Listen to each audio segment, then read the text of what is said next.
Welcome back, everyone. As the days draw closer, all eyes are shifting to Ondo State as politicking is on top gear to elect a new governor. The two major contending parties, that's the ruling APC and the main opposition, PDP.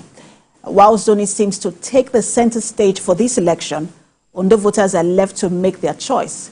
Now, to help us dissect the issues around the Ondo State governorship election, I am now being joined by Dr. Benson Enikomehi, a lawyer. Dr. Enikomehi, thank you so much for joining us. Good evening. It's a pleasure being here. Now, as you look across the political landscape in Ondo State and ahead of the party primaries, the election itself, what do you make of the developments and what does it say about how politics in Ondo State has evolved? Well, I am particularly glad that the people of Ondo State are very conscious of the fact that they must make a choice on who governs them for the next 4 years. I'm also happy that in APC alone, 16 persons came out. Therefore, the members of the party who will be selecting or choosing the preferred candidate will have choices to make. They are not restricted. So we have 16 choices to make. Ditto also I know of the PDP, who on the 25th will also be holding their primaries.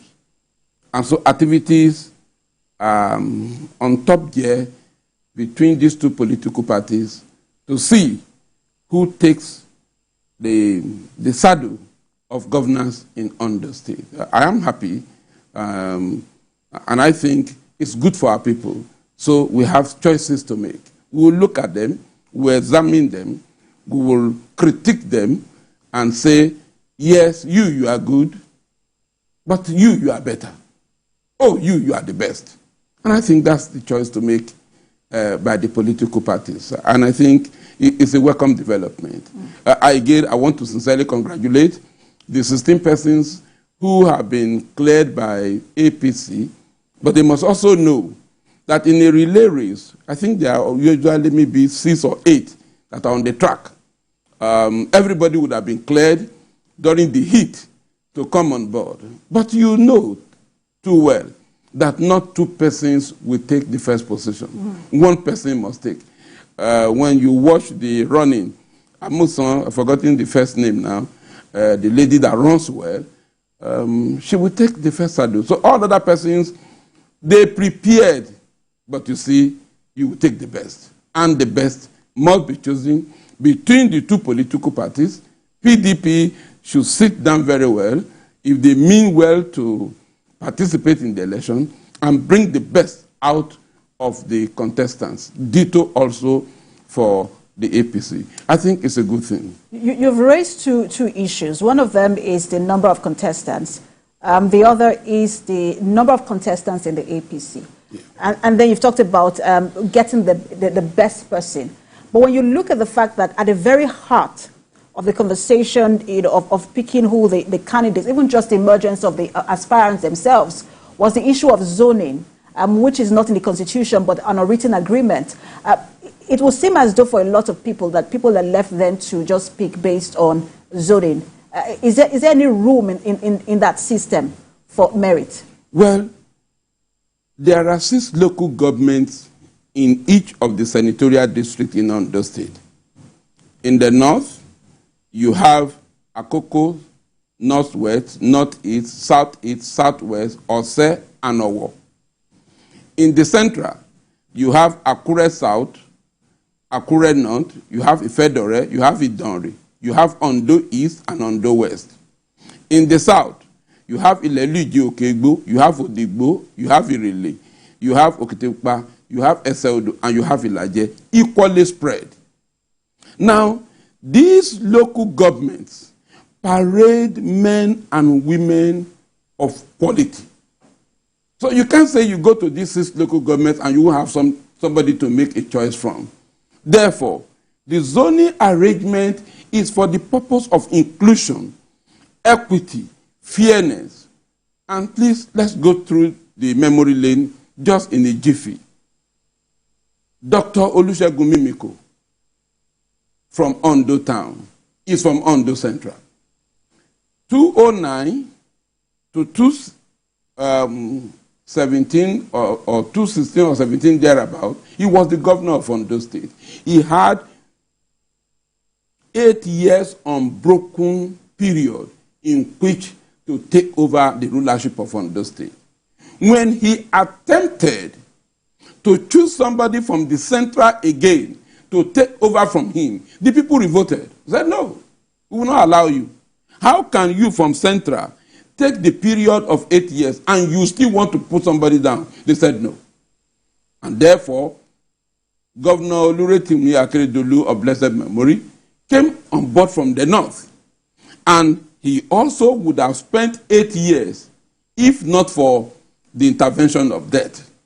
And so it has now been established that each of the senatorial districts will produce a governorship candidate. And that is the reason, though not constitutionally provided, but if it is good for the goose, it must also be good for the gander. If it's good for the central, good for the north, then it must be good for the south. And that's why you have seen that virtually all the contestants that have come out are all from the south. Now, the question I will ask is this.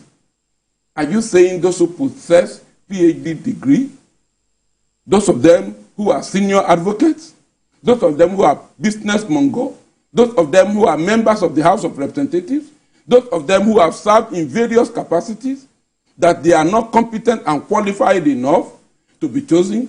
If the party at the center has been able to clear them, it shows we parade men and women of quality. And I can speak this of Ondo South. So we are not bereaved at all. So the men who have come out today are men of quality.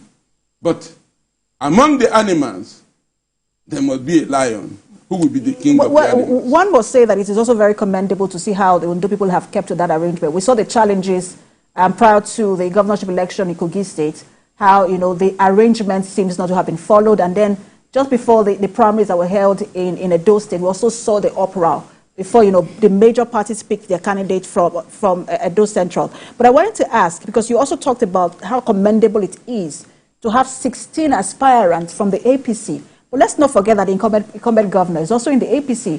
One would have thought that naturally that would go to him. To have 15 people contending with the governor, what does that say? Well, the situation at hand is different from if the present governor were to be elected for a period of 4 years in the first instance. Here is a governor thrown up by providence. If his principal did not die, you can't say he will take it as of a right. Now, prior to the time when the governor died, there were persons who had shown interest of becoming the governor of Ondo State. I can give you facts. In 2021 or thereabout, when the election or primary was held into who will become the governor of Ondo State, this deputy governor was not one of the persons who showed interest. Chief Olushola Oke, D.I. Kekemeke, and some others who said they wanted to be. But after discussion that Governor Akeredolu had served 4 years, it was considered for him that, well, these individuals can come out thereafter. So you can't shortchange those ones who had waited for a period of 4 years to say, hold on, don't do it. No, that won't be fair. It won't be equitable. We are not saying the governor should not contest, but to see, let the space be open to everybody. Let everyone go to the field. There are people who have been paddling the canoe right from Ekpe, and they have come to the shore of Lagos, and you are saying they shouldn't come ashore. That won't be fair. So, everyone has been cleared. If he were to be a governor who had stayed for a period of 4 years, then we can begin to think maybe that way. But again, we see what happened in Lagos State sometimes back. There was a governor who had even stayed for 4 years. Direct primary was introduced, and the governor did not win, and the world didn't crash. And so, if the people say, we prefer this individual to the incumbent, so be it. If they say the incumbent should continue, so be it. Therefore, the primary that is coming up on the 20th is going to throw up this issue. Are you acceptable? Are you grassrooted? Are you well known? Or you are just circumstantial by reason of the opportunity you have? If that be the case, the people will decide. And I'm glad people from my state, they can decipher between the wheat and the chaff, and they will make up their mind. We go with you, we don't go with you. We have that history. When President Muhammadu Buhari contested in 2015, recall, Governor Mimiko was then the governor in the saddle. President Goodluck Jonathan was the president in the saddle. The people of Ondo said, no, we don't want President Goodluck Jonathan, notwithstanding that Governor Mimiko was of PDP and he was in charge of the Southwest. They voted for Buhari. When in 2019, the people were not pleased with Buhari, notwithstanding that Aketi was governor of the state and Buhari was in the saddle, they voted for the then vice president, Atiku Abubakar. Therefore, the issue will be what is going to be the choice of the people. How reliable, how dependable, how credible, how known are you to the people? How do they see you? How did they perceive you? There are people who have been there in this state right from the time that they were born. They have been with the people, they have cried with the people, they've wept with the people, they've rejoiced with the people, and now the opportunity comes. The people will say, we know you. I recall in the Holy Scripture, when somebody was going to cast out demons, and the demon said, come. Paul, I know. Jesus, I know. Who are you? So you cannot just come from the blue. So it's also a popularity contest. But I wanted to ask you, because with the analysis that you have given, whether for Lagos, for former Governor Mimiko, Buhari, and former President Goodluck Jonathan, it's almost as though you are saying that there are chances that Governor Aiyedatiwa might not emerge in that primary. If the people say so, so be it. The world is not going to crash. If the people say, oh, Governor Aiyedatiwa, you do 1 year. You came in by providence, not because you had been on the ground before now. So be it. But if he was deputy governor. Is that not strong enough to say he was on the ground? You know the deputy governor usually is a spare tire. You don't do anything. Just in Ondo State here, just now, within 5-6 days, the deputy governor was removed. And that is, again, we must thank God on behalf of the then deputy governor, who is now the governor of Ondo State. When people were planning, the cabals were planning to remove him, a good number of us stood our ground and said no. On this program I can mention, my colleague and the senior advocate of Nigeria was handling the matter at the court. Those of us who were not at the court, we were on the pages of newspaper, on television stations, on the radio, wherever. And we're saying, no, you can't do this. And you recall that the president of the Federal Republic of Nigeria, Asiwaju, summoned them to Abuja because of our advocacy. We stood for what was right. We stood for what was good. We stood for what was just. We stood for what was equitable. I think he is one of the few deputy governors that his master rose against and he could not remove. Therefore, if the people are saying, we want you to complete the tenure, let him complete it. If they say no, hand over the baton to somebody else. No, in a relay race, 4 persons are running. You run, you don't run all through. You run to a level, if you are becoming weak, you hand over the baton. It is better for him to hand over the baton to members of his party as against handing over the baton to the other person. Well, it's also possible that this is not a relay race, that it becomes a sprint, and so he continues. But we will see how that plays out on April 20th. But I also wanted to ask you, because you were talking about the issues that have arisen concerning his certificate. What do you make of that certificate forgery allegations against him, even though the party has now released a report clearing him of the allegations? Well, I must tell you this, and peradventure people don't know. Mr. Lucky Aiyedatiwa, he is from the same place where I come from. Mr. Lucky Aiyedatiwa, he is an Elajeman, I am. He is from Ugbo, I am. He is from Ugbo, Ward 4, I am. We are in the same ward. He is from Obenla, I'm from Obianikon Shelu. Therefore, if the party have cleared him, it does not behoove me to come on air and to look at whether his certificates were right or not. The party examined the certificate. Those who feel aggrieved by the certificate, the court is there for them to go and test it and challenge it. But for me to come on air and vilify my brother and make a mockery of him, we will go back home and it will be Dr. Benson, what happened? What transpired? I may not be his fan for this purpose, but I am not going to be the one to mess up his name and reputation. No, not at all. So you are not a fan, you have said. Yeah. But let's talk about that screening, because we saw what happened in Bayelsa. What does this also speak to, especially when it comes to screening committees? Do you think that they do enough due diligence? Well, whether they do or not, now the individuals have been cleared.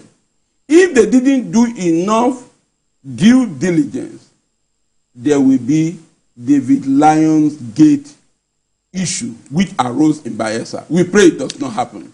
And therefore, we will be hoping that they did good diligence in screening all of them. It's only a certificate that came to the public. We don't know whether the others also have that same challenge.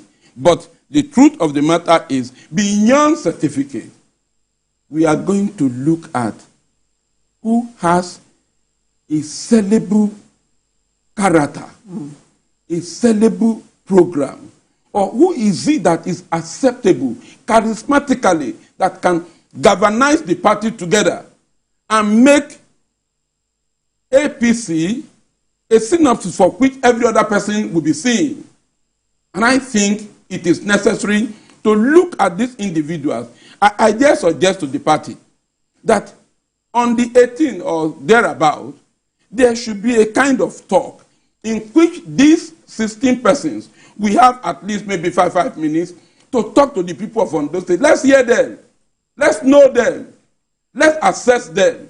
They have gone around the state, but let's know who is who. There are people whom we know, who stand tall, who we can say, yes, we know you. Go ahead and carry the flag of the party. The choice is for the members of the party, particularly those who are financial members of the party, to come up, because it's going to be not indirect primary, it's going to be a direct primary in which all the registered members of the party in the state that are financially committed to the party that will come out to vote. My counsel is this: nobody should introduce thuggery. Nobody should bring advantage into it. Let the election be free. And that's for both political parties. Of course, yes. Of course, Ondo State is endowed with a diverse array of natural resources. And some would say whether there are questions as to whether it is commensurate with the level of development being seen in the state. What is at stake in this particular election for the residents of Ondo State? I think at this juncture it is necessary, because I have heard some of them that have spoken to us, particularly from the APC. One of the candidates in APC came out to say, agriculture is our mainstay. Notwithstanding that Ondo State is an oil-producing state. But in the days of yore, it was agriculture that is our mainstay, and we must go back there. He came and proposed the following. He said, I will open the roads into the forest. I am not going to open the road to the forest for the farmers to go and be kidnapped. When I open the roads, I will get accommodation for the farmers to stay for either a week or 2 while I will be there. When I get accommodation, I'm going to ensure that the Amotekun that Akeredolu introduced, that's the security outfit that Ondo State is proud of now, that Amotekun's barracks are built in this area. So when the farmer goes, he has a place to stay, there are good seedlings given to him, and then security is assured, he can do his work. The younger ones who hitherto do not want to be involved in it, they will not feel it is safe. And that came out from the mouth of Chief Olushola Oke. And I say kudos to him. Well, there are those that also talk about industrialization and not just agriculture, because not everybody will take to agriculture, whether old or young. There are some people who will never take to agriculture, but some have talked about, some candidates or aspirants as well have talked about industrialization, which they believe could accommodate younger people into those industries who want to work in industries. But my question to you is, as we begin to wind down, what is at stake for the people of Ondo State in this election? One, industrialization beautiful, but sadly enough, about 8 or 9 companies that we had in Ondo State that are adjacent, established, have gone money, but not a single one is working as at now. All of them are as good as dead. What is the stake of the people of Ondo State? In the primary, which will throw up the candidates, and this is my advice to the candidates. For PDP, it is indirect. For APC, it is direct. Please do not allow yourself to be bamboozled by funds, by money, and induced by it. Go ahead, vote for the candidate of your choice. A candidate that can be trusted. A candidate whom you know too well, whom we all know. I think it's in the book of 1 John, when one of the apostles was talking. He said, that which we have heard, that which we have seen, that which we have experienced, we declare unto you. So look for whom you have heard, whom you have seen, whom you have experienced, and declare to the people. I can say that in this conversation, you have been a lawyer, you have been a politician, you have been a pastor. That is true. You have been an analyst. Thank you so much for your time. We're watching developments in Ondo State. 20th and 25th are just a few days away. We'll see how things play out in both parties. Thank you so much, lawyer Dr. Benson and Nikome. Thank you. It's a pleasure.